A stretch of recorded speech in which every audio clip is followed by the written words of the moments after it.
joining us. My name is David Lyle. I'm a lawyer here in Athens. We have a great panel here tonight to discuss an important issue in our community, how judges, prosecutors, the sheriff's office, and the mayor and commission are responding to the pandemic, and especially as it affects the Athens-Clarke County Jail. Just a quick word about ACS. It's an organization with members and chapters all around the country, all of whom are people who care about the Constitution. It's lots of people who don't have any role in the legal system, but just care about our democracy and our Constitution. And also lawyers, judges, law students, and people who do work in the legal system. So this is our first try doing a streaming event like this. So thank you for joining us. And now I'd like to introduce our moderator, Deborah Gonzalez. Deborah, who I think is known to most of you, is a former state as a lawyer, former state representative who represented Athens and Oconee County in the state legislature. She is a former candidate for district attorney here in Athens, very passionate about reform of the criminal legal system. And she will be taking us through what we think and expect will be a engaging and important conversation tonight. So Deborah, please take it away. Great. Thank you so much, David, and thank you to the American Constitution Society for very quickly putting this together and wanting to host this very important conversation. I want to welcome everybody who's joining us either on Zoom or on Facebook Live on the Athens Attorney ACS Facebook page. We are so happy that you have taken some time to join us this evening, and welcome to this discussion. My name, as David said, is Deborah Gonzalez. I'm the former state rep, and I will be your moderator for the evening. We have a distinguished panel tonight. I will introduce each of them in turn. They will be making a short 8 to 10 minute presentation, and then we're going to go through a series of prepared questions that I have for them. You will be able to put in some of your own questions. Please, if you are on Zoom, use the Q&A function. That way all the questions are in that one area. Depending on time, we'll know how many questions we can in fact take. But if you do put them in there, we can always follow up later with a few answers if we don't get to everything tonight. Okay, so just to start us off and to put things in context, I want to read to you a quote from the Vera Institute of Justice. A humanitarian crisis is unfolding in jails and prisons around the country. While the vast majority of the U.S. population is taking extreme measures to limit their exposure to COVID-19, people behind bars are held in cramped conditions with no ability to protect themselves. A number of jails and prisons have already experienced rapid spread of infection. Without immediate decisive action, many more will follow. And so that's the context of where we're going to begin our conversation. I'm going to start with Tiffany Roberts. Tiffany is Community Engagement and Movement Building Counsel at Southern Center for Human Rights. In 2019, Atlanta Magazine named Tiffany as one of the city's most powerful leaders. She is chair of Ebenezer Baptist Church Social Justice Ministry and a founder of Luna, Blocks, and BLM Atlanta. We are so honored to have her. She is not a stranger to Athens. She has joined us numerous times before. Welcome back, Tiffany. And as you begin, can you please give us a little bit about what you're seeing on the state level in terms of COVID-19 and the incarcerated population? Welcome, Tiffany. Thank you so much for having me. You would think by now I would know to unmute myself for presentations. Happy to be with you all. I love Athens, and we found you to be a great partner when it comes to implementing meaningful criminal legal reform policy changes locally.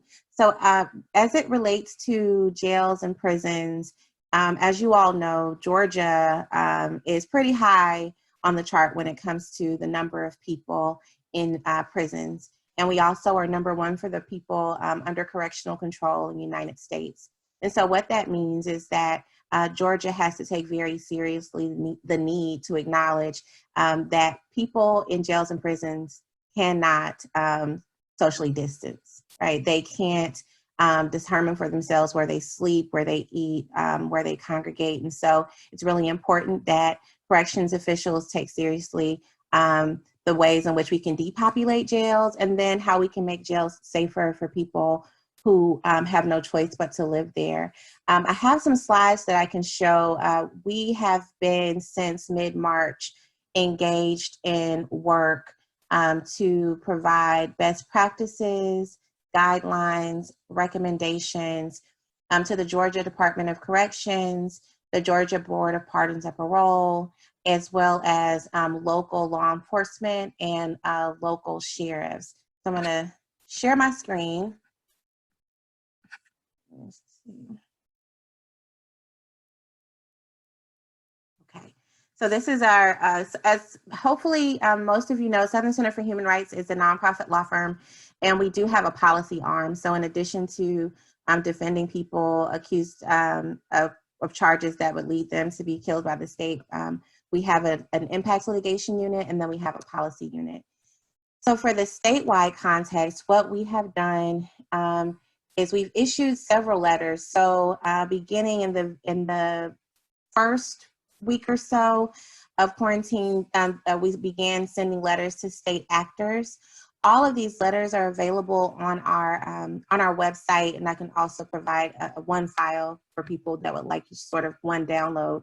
But we sent the letter to the Department of Corrections, and we also have been following up with actors if some have had questions or needed some clarification, and others we wanted to just sort of update them on some of our findings statewide. Our recommendations to the Georgia sheriffs, we sent a letter to all 159 sheriffs in the state of Georgia. Some of the high points of the letter to the sheriffs is for them to consider granting earned time credit to qualifying people, because in Georgia, sheriffs have the right to extend earned time credit for people who are serving sentences in their jails. I help identify people for release. Often this means working with the circuit public defender and prosecutors to identify people, perhaps people who are awaiting trial who could be released. And then also assign qualifying people to a home arrest program. So there are some people for whom neither the prosecutor nor the judges would be willing to issue OR bonds, recognizance bonds that would allow them to be released without paying for their release. And so in those instances, there are some local jails and counties that have identified pots of money that could cover the monitoring for people on home arrest.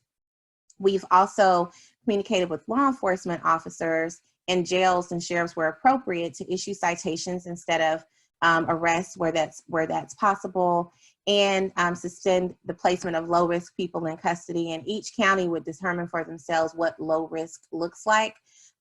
Depending on where you go, of course, outside of Atlanta, you will find that the composition or the kinds of charges for which people are being held changes drastically, just depending on what part of the state you're in. So state actors would have to determine for themselves what low risk means. And then we also included some highlights from public health officials just around what kinds of measures jails can take inside to ensure that they're doing everything that they can to stop the spread of the disease. We have seen that some jails don't even have uniform ways to deal with what happens when a person tests positive for COVID-19, what happens to the cell, what happens to the bedding, all of those things. What do you do with the person who was living in the cell with that person? So those are some considerations that we also addressed in our letter to the sheriffs. We included some information here about Atlanta. The week after quarantine began, let's see what the date on this letter is.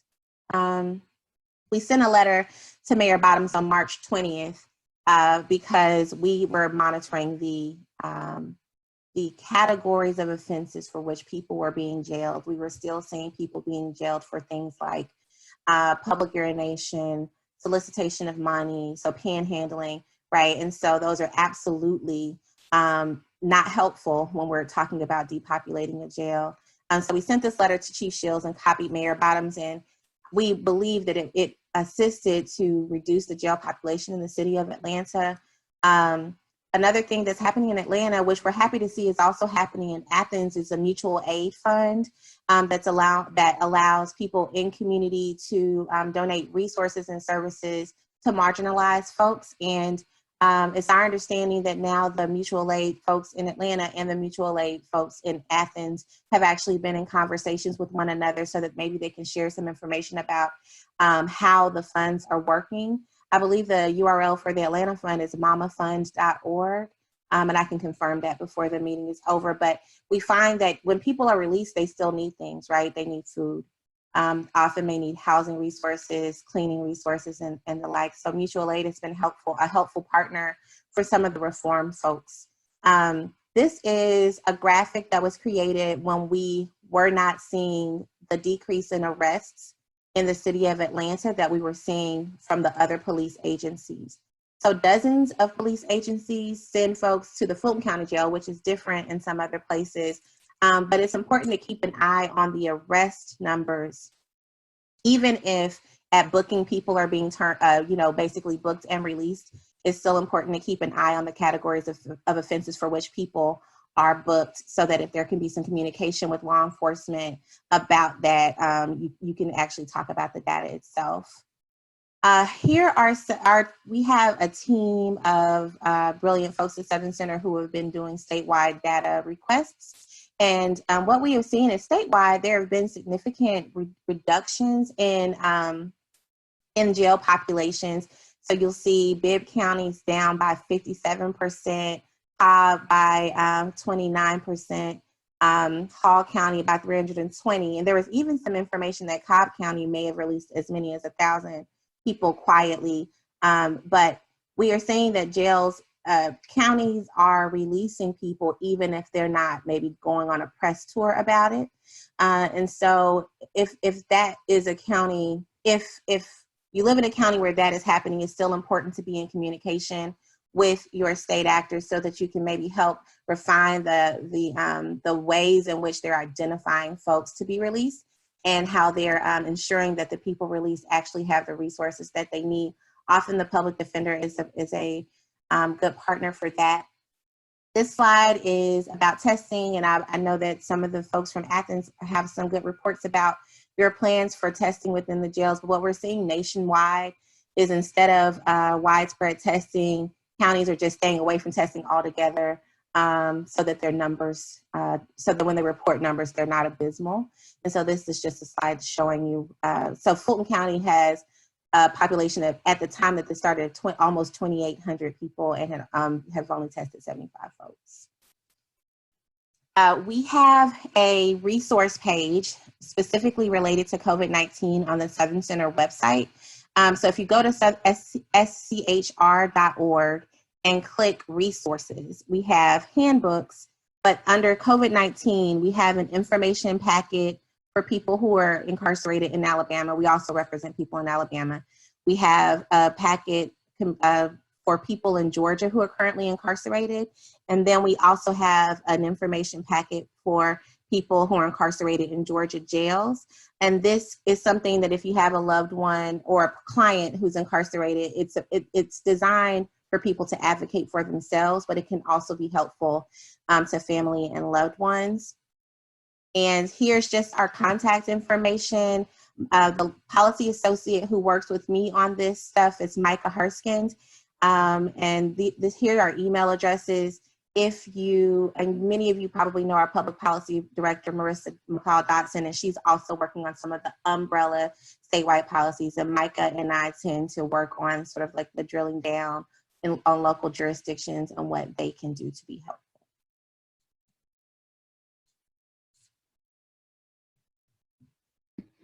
Thank you so much, Tiffany, for that overview. We appreciate that, and we'll come back to some of those numbers in the follow-up questions. Now I would like to introduce everyone to Judge Ryan Hope. He is the Municipal Court Judge of Athens-Clarke County, having been appointed to that position in February of 2017.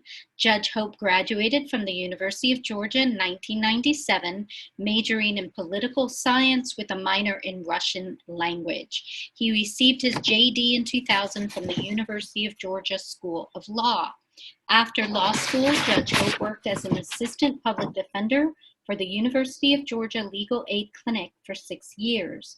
And from 2007 to 2017, Judge Hope served as the Chief Assistant Solicitor of Athens-Clarke County. He has experience working as a public defender, prosecutor, and judge in various accountability courts in Athens-Clarke County. In his current position, Judge Hope is responsible for all court proceedings and operations in the Municipal Court of Athens-Clarke County. The Municipal Court of Athens-Clarke County adjudicates traffic offenses, ordinance offenses, and designated misdemeanor cases. Welcome, Judge Hope. We're happy to have you here.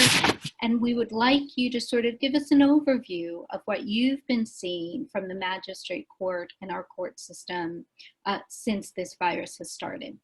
Okay, thank you, Deborah, and thank you, ACS, for inviting me. So basically, for the courts in general, we're in an interesting position in Athens, as usual, in that we're a unified government. And so all of the courts were kind of becoming aware of this as an emerging issue over the spring break time period. I was out of town with my family as emails are flying in, trying to disconnect, but realizing that something very serious is coming up. And so the Friday of spring break, we had a large meeting with several entities in the local criminal justice system, Superior Court judges, state court judges, I as a municipal court judge, and we had representatives from Oconee and Clarke County Sheriff's Office, our probation offices. Jessica Benjamin, who's the second in command at the Public Defender's Office, was there, as well as our local prosecutors. And we were kind of game planning very quickly for two things. One is, how do we tell people not to come to the courthouse that following week? That was one big thing. We had a very busy court schedule coming up. I probably would have had 100 people trying to get into my courtroom Monday morning after spring break, which would have been March 16th. And what can we do at the jail to minimize the impact of individuals who are there at the jail? Jessica Benjamin, as I said, from the Public Defender's Office, spoke up and asked whether or not the Sheriff's Office could get her list of high-risk individuals out at the jail so that the Public Defender's Office could perhaps start filing motions to either set bond, reduce bond in areas of individuals who are high risk to start. And the Sheriff's Office very readily provided that information. I think I had an email that Sunday from the Public Defender's Office about the people sentenced and or being held on municipal court matters that met high risk criteria. And so we had a jail call on March 17th in municipal court where we had all of the inmates who were either being held on no bond because of a bench warrant or a probation hold, who maybe had a bond they could not make, which doesn't happen very often in municipal court because of some of the reforms we've already enacted. And then people I had already sentenced who were serving an active sentence. We went ahead and brought all of those individuals in. By the end of that jail call, we had released everyone who did not have a hold in another court from municipal court. Wasn't a large number of people. I think it only ended up being 8 individuals, but we made sure to release individuals who were eligible for release from municipal court. That same process was going on in other courts. And we were also taking action, at least from municipal court, in relation to what Tiffany referenced earlier, who's coming into the jail, because it's not just a matter of dealing with who's already there and getting them out. Are there ways in which you can minimize the number of contacts that will happen from people coming into the jail? Luckily, we already have uniform misdemeanor citation in place in Athens. We already do have some activity in the area of ordinances that people are only arrested for essentially 2 ordinances in Athens-Clarke County, and even then under only certain circumstances. So there wasn't a lot of additional activity we had to take. But one example I would give you is, let's say an individual gets a speeding ticket. They have a court date that they're given in hand on that citation. people forget those court dates. They throw the ticket in their glove box. They don't look at it again. They miss that court date. In our court, we send text reminders. We also mail a notice before we take any action, but eventually we'll send a contempt warrant out to the sheriff's office. And so there are warrants out there for individuals just for missing a court date on a speeding ticket after we've given them several opportunities to appear, but still a warrant for a very relatively minor matter. I made sure to reach out to both UGA Police Department and the Athens-Clarke County Police Department to let them know that individuals who had active warrants out of my court, which the Municipal Court of Athens-Clarke County, you're talking about the lowest level as far as immediate risk to public safety, that I was comfortable with those warrants not being executed if officers encountered individuals with those active warrants. That instead I would request that they interview those individuals, get updated contact information, new cell phone number, new address. If they would email that information to the court, we would recall those individual warrants and that they would not book those individuals. It seems to have taken effect. For a comparable time period, March of last year, I can't remember the dates off the top of my head, but I think it was March 17th to May 1st of last year, there would have been about 120 bookings that would have come to municipal court this same time period of last year. This year, during the pandemic time period, same exact time period, only 26 bookings for Athens-Clarke County Municipal Court. So a reduction of about 100 cases. So it's clear that both police departments did take very seriously. We need to try to minimize contacts with individuals, exercise our discretion, make sure we're dealing with public safety issues if we're going to arrest someone and take them to jail. Of the 26 individuals who were arrested, almost all of them got out the very same day on either a good security bond they were able to make or an OR bond if they were unable to make their good security bond, other than one or two individuals who had other holds other than the municipal court matters. So I feel like it's been very collaborative. The judges have been communicating with each other, DAs and prosecutors, solicitor office here in Athens-Clarke County, since we have a misdemeanor prosecutor. It's been a lot of collaboration trying to figure out how can we minimize the impact on the jail, because we understand it can become a hot spot.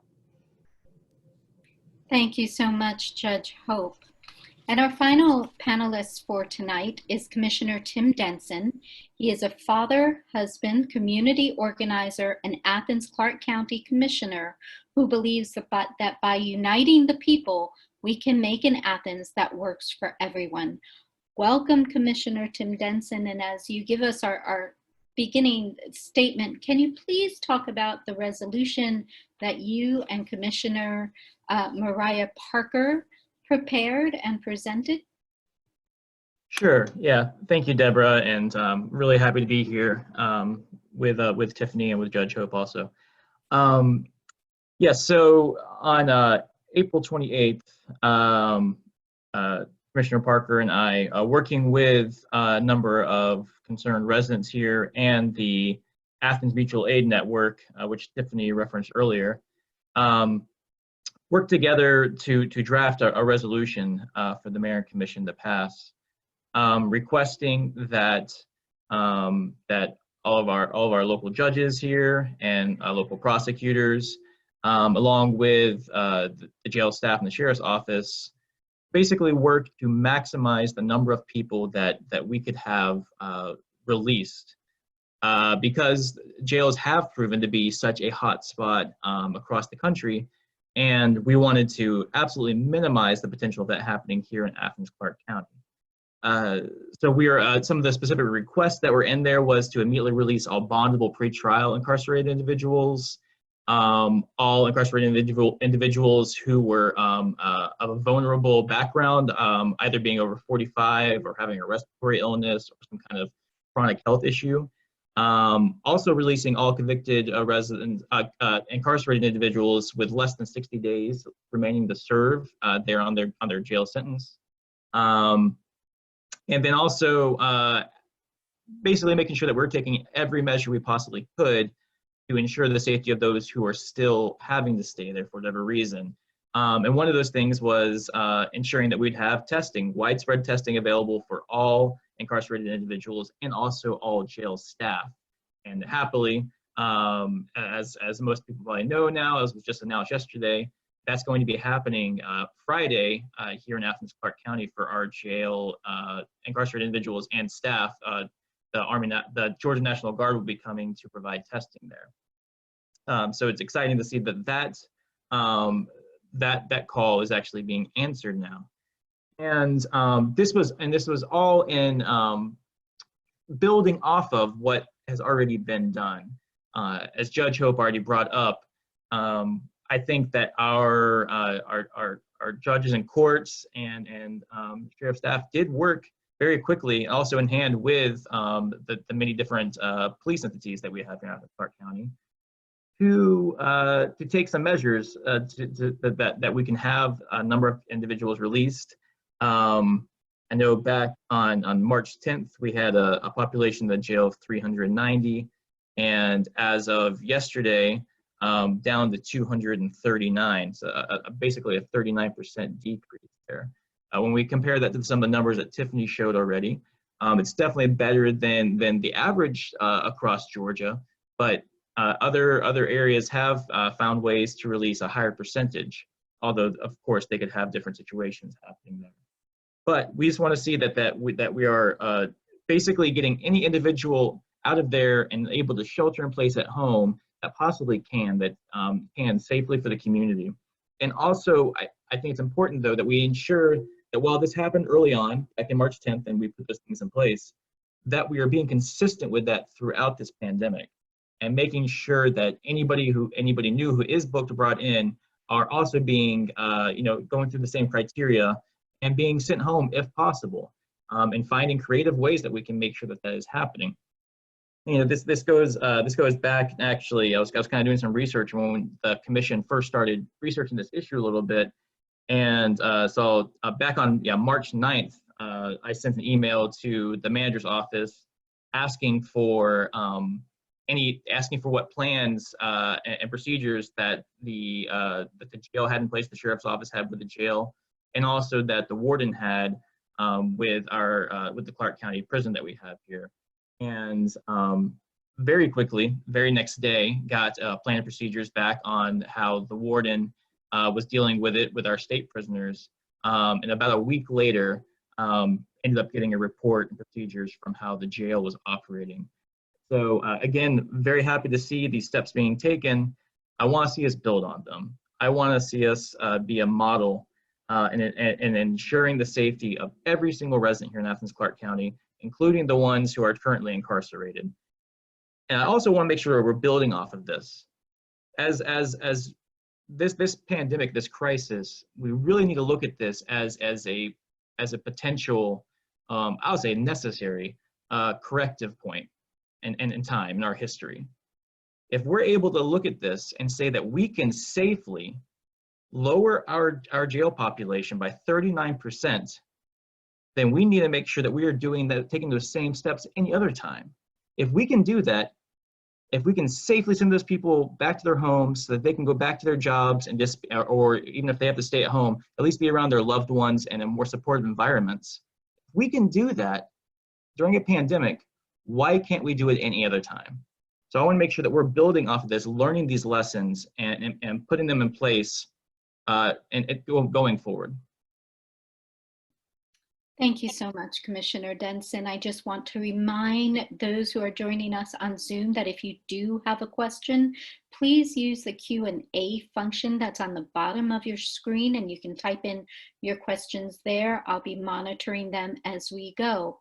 I'd like to return back to Tiffany as we're looking at this statewide, and two things sort of came up that I wanted to discuss with you.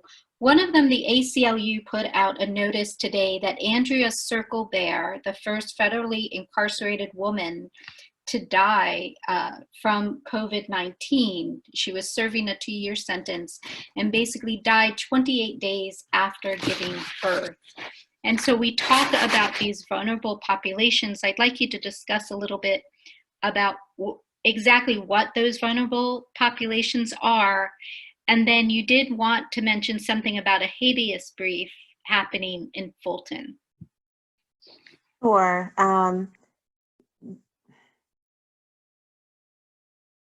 you will find that often people who are medically vulnerable are, you will find them in our jails and prisons, especially our prisons. When we communicated with the Department of Corrections at that time, when we sent the first letter, the data about people under 45 wasn't yet established. And so we were asking for people over the age of 65. But what we know is that people as young as 45 and especially over 50 are vulnerable. Of course, people who are pregnant, especially those who are expected to give birth soon. For example, in the Fulton County Jail, we were forwarded a list of about 10 people in mid-March who were pregnant in Fulton County custody, and public defenders and some of the correction staff are working really hard to get them released first. Because as you all probably know, people often have to give birth shackled and other things while incarcerated. People who suffer from type 2 diabetes, people with heart problems, people with high blood pressure even can be considered high risk. Even when they're not incarcerated, we find that those are comorbidity factors that for people who aren't incarcerated make it less likely that they can receive help from ventilators and some other things to help to keep them alive. And so people who are in jails, especially jails that could be overcrowded or don't have enough medical beds. So the number of medical beds available in jails and prisons isn't static. So it's not as though, you know, there are already always 20% of the space set aside for medical care. And so for places where the person to jail to medical bed ratio isn't great, they would need to pay closer attention to the vulnerable people that they have in their custody, because they would in fact end up overburdening the emergency public hospitals that they have nearby for the folks in their jails to receive care if they can't in fact provide that care in their jails.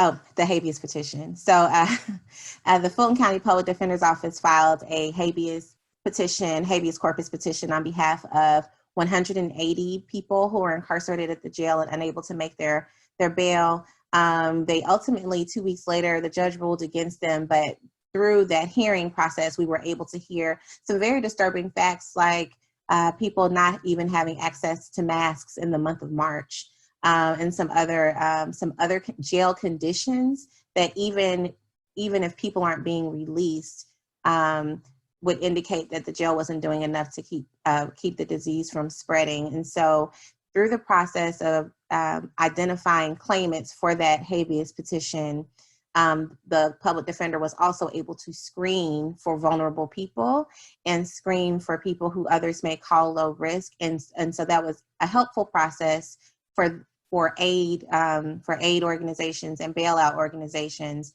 to help those people who couldn't find relief through that habeas petition.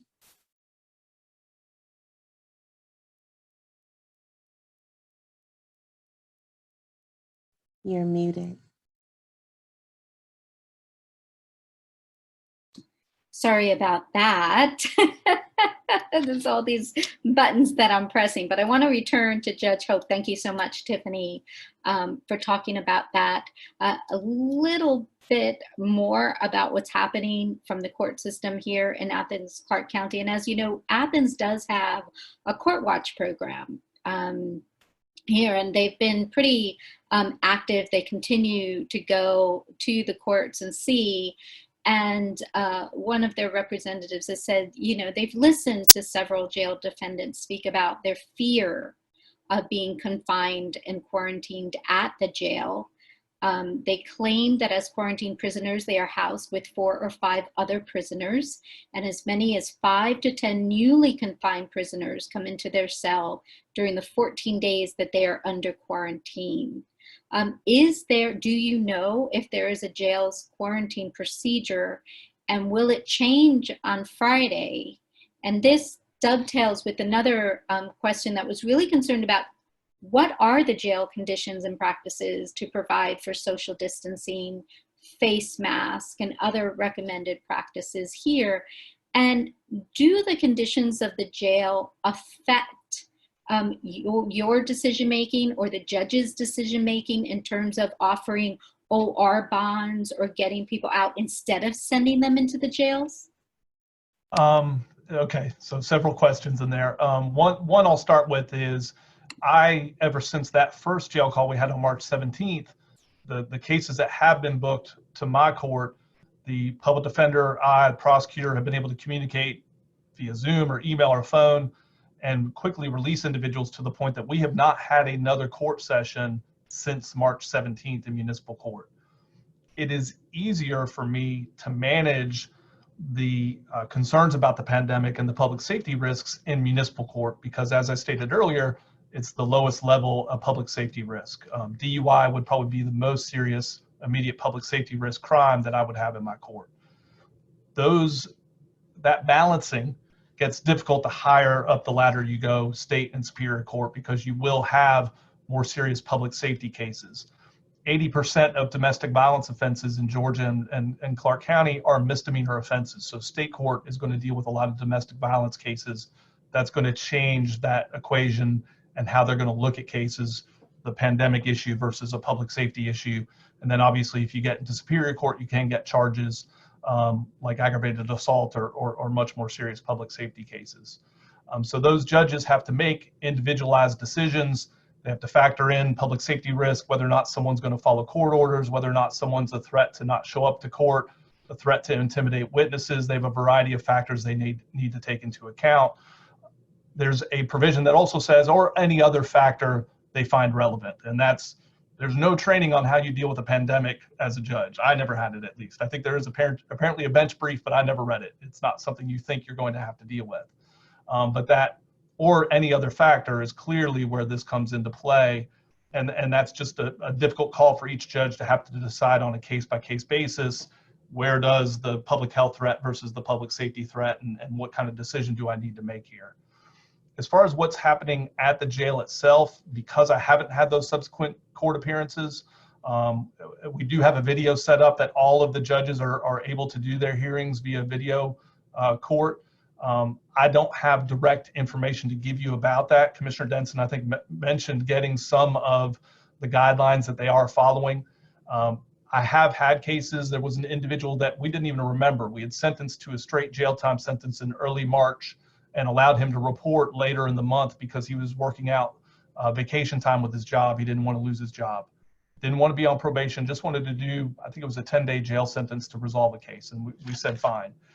Totally forgot about it during the pandemic. He shows up to report to serve his 10 days in jail toward the end of March. The jail calls me immediately. We were asking him some screening questions about where he's been and some contacts he's had. He's got a fever. We're worried about this individual, Judge. Do we have to book this individual? And I said immediately, no, you do not need to book that individual. Release him right away. Communicated with the prosecutor, the public defender, the probation officer. We all were of a common understanding. We're not making that person come back to the jail. So the jail, in that experience that I've had, was very proactive, called me immediately. They've called me about cases, not necessarily because of symptomatic issues, but just this person's getting booked on a bench warrant 10 at night on a Saturday, and they're worried they'll be sitting there until Monday. They've called me on my cell phone. I've been able to deal with that and email out a bench order that very same night. So my personal experience has been that they are being very proactive with my cases, but it might be that Commissioner Denson has some more information about what their stated policies are. Thank you so much. And Commissioner Denson, as you think about maybe adding to the answer that Judge Hope gave, I also want you to think about the argument that's being presented about that there's this balance that needs to be struck between public safety and public health when it comes to the individuals who are incarcerated and having them released. And there was something that just came out yesterday in the Elberton Star about an individual who was arrested and contracted COVID during the time that he was sort of waiting. So he hadn't been charged yet. And he sort of talks about his time there and said, you know, I was tested. It took 6 days to get the result. And only because he kept calling, they did not call him to let him know that he did test positive. So this idea of public health versus public safety and what's happening in our jails now. Yeah, and just to build on some of the steps that has been told to me that the jail is using to prepare.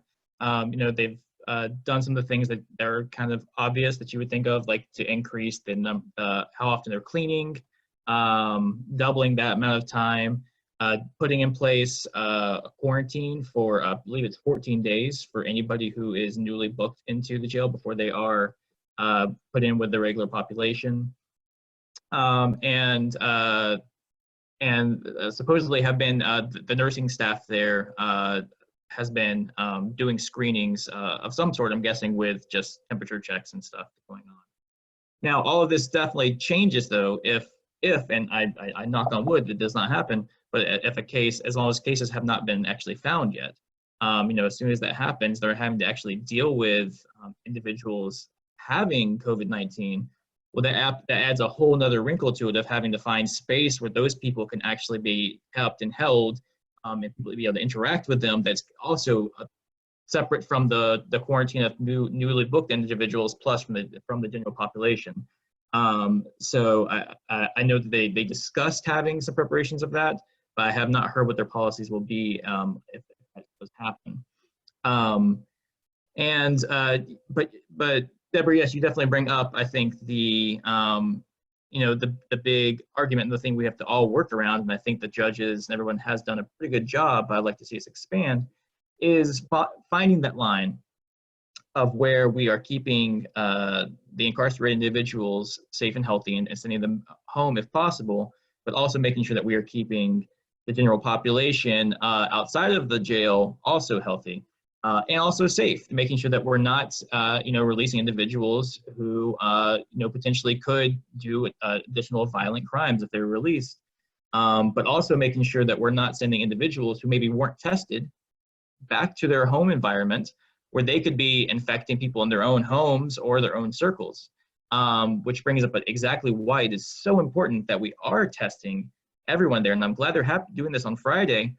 But we need to make sure that they are testing any individual that is being released before they are actually sent home. We need to make sure that we're testing every single individual who is booked into the jail.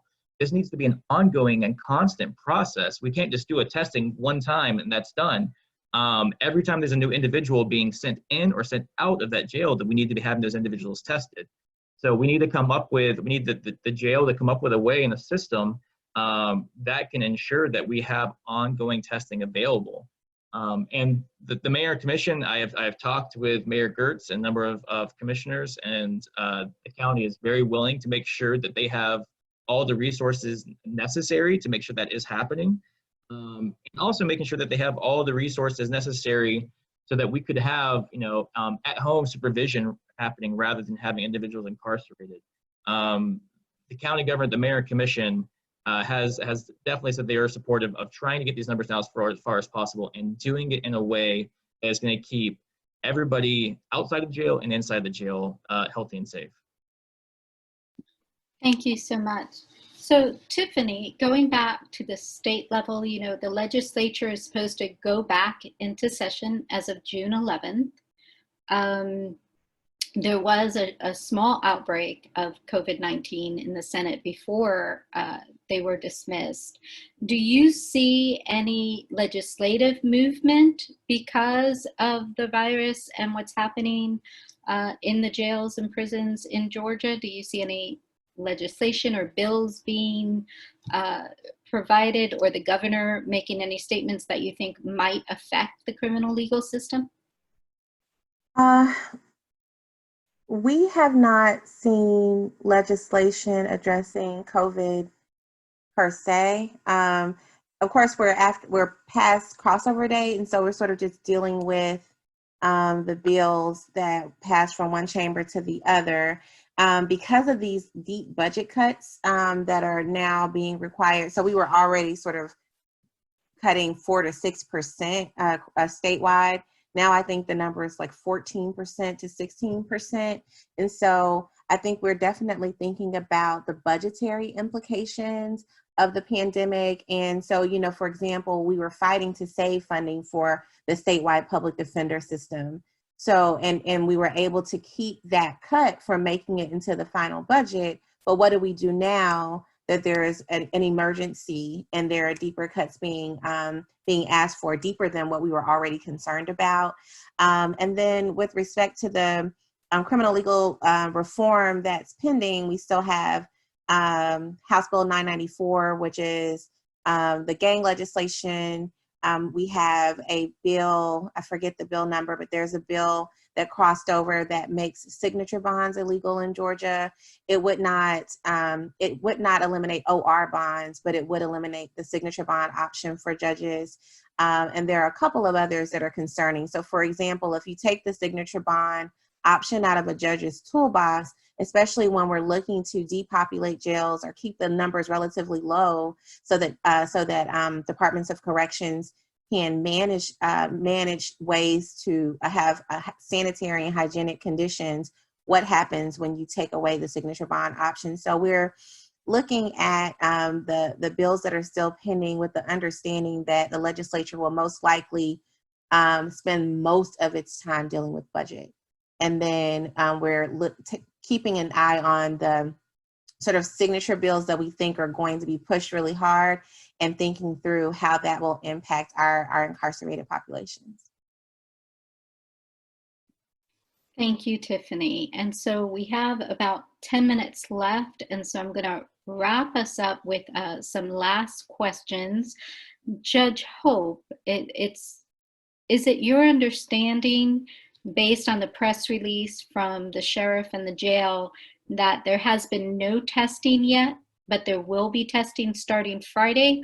Or has there been testing and has anybody tested positive or been hospitalized? Oh, sorry, I didn't mean to cut you off, Deborah. I thought Tiffany's graphic just indicated 8 tests in Athens-Clarke County. Did I see that correctly, Tiffany? Let me take a look.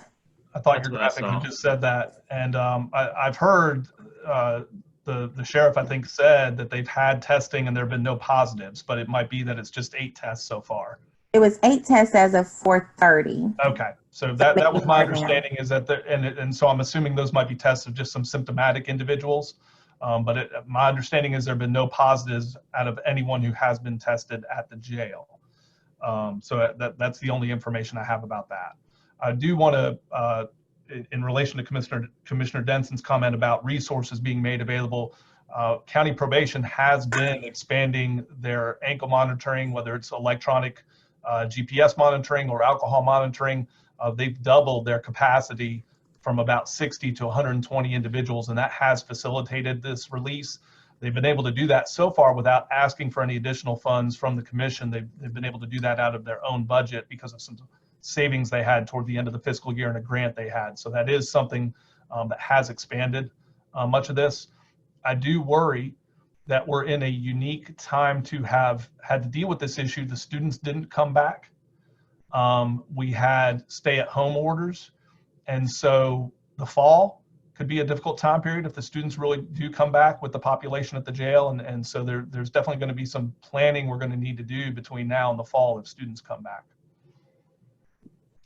Thank you so much. And the last question here talks about phone access for incarcerated individuals. I mean, obviously, it's very difficult now to have regular visitation, right, at the jails, concern over the potential contagion of the COVID to visitors.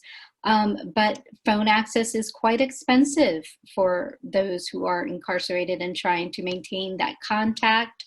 I believe early on there was a notice in the news that inmates were going to get up to 2 free phone calls a week with families. Commissioner Denson, do you know if that's continuing? Did it happen in Athens? Will that continue forward? As far as I know, there were a very finite number of phone cards and phone calls being made available, but only for certain situations, and only to what the sheriff's office was considering indigent individuals. The problem here being that we use, and it's very common, very popular, to use a for-profit inmate phone service company to provide calls to and from inmates in the jail. And I am sad to say that the county government actually gains revenue, a decent amount of revenue off of this, as is, again, common. So I have asked for two things. One of those things, I mean, the company we have here at Athens-Clarke County is Securest. And going back years ago, whenever the current contract was being voted on, back in 2015 or 2016, I asked for that contract not to be renewed and taken up, and instead for us to invest in our own in-house telephone systems that we could offer for-cost calls to and from inmates in the jail. So I am asking, that contract is now up again, and I am asking the Mayor and Commission to not renew it, and instead for us to invest to actually put in our own phone service infrastructure for inmates.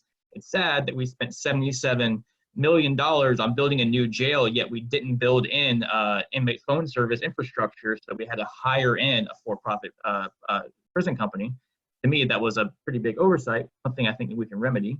But in the short term, I'm asking that we request from Securest for them to be offering and waiving the fees altogether and offering free calls. This has been done in a few other cities, specifically in New Jersey, by Securest. So I'm asking that they do that, and I've asked the county manager to put that request in, still waiting on that. But what was in place right now was, from what I heard from the jail staff, was a very finite number of cards that were being made available. And I think the situation just brings up again that we have a lot of things that we need to fix. This pandemic has really shown that a lot of our systems are terribly unjust. And many of us have known this already, but I think it's shown it to a lot of other people that a lot of it's unjust. And when I think about this situation, I just think, how do we let this happen? I mean, how did we let, the numbers I looked up, just from a couple of years ago, 2.3 million people to be incarcerated across the United States, so that when a pandemic happens, we've left those people in such a terrible, precarious place, and also the staff that has to house them. How did we do this? Like, how did we allow this to happen? And if we've let this continue for so long, but now at least we're bringing more focus on this, that we need to put a ton of energy. We need the judges, we need the prosecutors, we need the sheriff's offices and the jails, and also all these community groups that come together and just say, this is not okay. This can never happen again. And there's no reason for it to be happening when we don't have a pandemic again. We've become overly reliant on an incarceration system that is so bound on punishing people and creating even more division and cracks in our society, and hurting so many people and families. It's terrible in the first place, but to me, it's unforgivable during a pandemic. Thank you. I'm going to let that be your last words, Commissioner Denson, as we have just a few minutes more, and I want to give some opportunity first to Judge Hope to have just a 1-minute closing statement, and then we'll go to Tiffany for hers. Thank you so much. Sorry, couldn't get to my unmute. So I just wanted to reiterate what Commissioner Denson had already mentioned earlier about the peak and what we've gotten down to where we were at. I think the peak was 390, and as of yesterday, I think we're down to 230. We were down to even a little bit less than that, but we've had bookings coming in and people going out, which is going to happen. But I'm definitely committed to doing whatever I can to deal with my court and make sure that only individuals who need to be there are there, and that it's for as short a time period as possible in my court. We're still taking people into our accountability courts during this time period. We're doing virtual court sessions with our participants in mental health court, DUI drug court. So we're trying to steer individuals who might not get out quickly because they are high risk and high need into the programming that we have to help them and hopefully make sure that they don't come back. And I think those are the types of avenues, along with electronic monitoring and some other things, that we need to be expanding and exploring. Thank you so much, Judge Hope. And now Tiffany. Thank you. So thank you again for having me. I will just invite everyone to, again, visit our website, click on resources, and we'll continue to share all of our handbooks and other things like that under our resources page. And then if you go to our blog, you'll be able to view all of the correspondence that we've sent out to different agencies. Also encourage you to check out one of our partners. The Justice Collaborative has a national database where has created a page that is sort of sharing out trends and numbers on a national scale. So for those who may be practicing all over the country, there are great resources online from Prison Policy Institute and the Justice Collaborative. And again, we at Southern Center look forward to being a resource for you for your policy questions and any of your other needs related to criminal legal reform. Thank you so much. I'd like to thank all of our panelists, Judge Ryan Hope, Commissioner Tim Denson, Tiffany Roberts from the Southern Center of Human Rights, our hosts, the American Constitution Society. There's athensmutualaid.net. That is a resource. Thank you so much, Commissioner Denson. One other resource I will put out there is the Vera Institute of Justice has released a series of sort of guidelines for different actors in the criminal legal system, including prosecutors and judges and jails, who may need some help or some ideas on how to handle this situation and those who are incarcerated. So thank you again for joining us. This session was recorded. It will be available on Facebook. Please share it with those of your colleagues and friends and family members who may need this very important information. Thank you all from the American Constitution Society, and have a good evening. Bye-bye.